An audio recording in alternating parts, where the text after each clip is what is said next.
Одним из главных вопросов, выносимых югостинской стороной на встрече, остается снятие незаконного грузинского полицейского поста, установленного в конце августа 2019 года в районе Остинского села Висте. Этот пост является фактором напряженности, в том числе и для жителей села.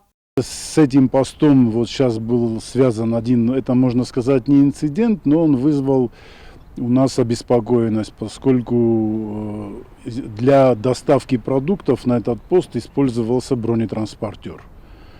Вот этот вопрос был озвучен, мы получили исчерпывающий ответ, что именно ситуация, связанная с бездорожьем, заставила использовать бронетранспортера. Это машина повышенной проходимости, при этом с нее было снято все оружие.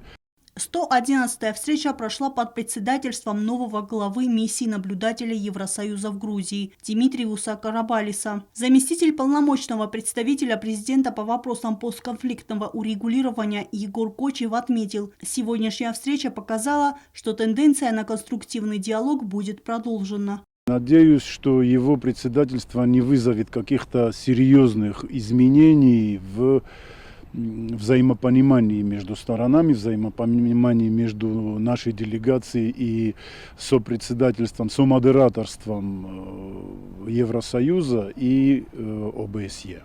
Это касается, кстати, и вопроса присутствия журналистов по окончании встречи. Я задал очередной вопрос представителю миссии наблюдателей о том, почему нет возможности пообщаться с журналистами по завершении встреч.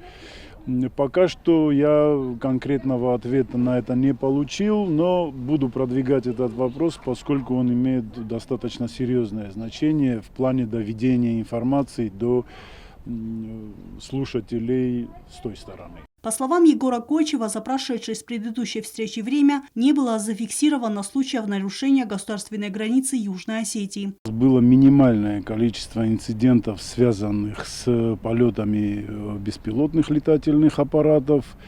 Не было инцидентов с нарушением границы представителями органов безопасности Грузии, это полицейскими или любыми другими вооруженными людьми.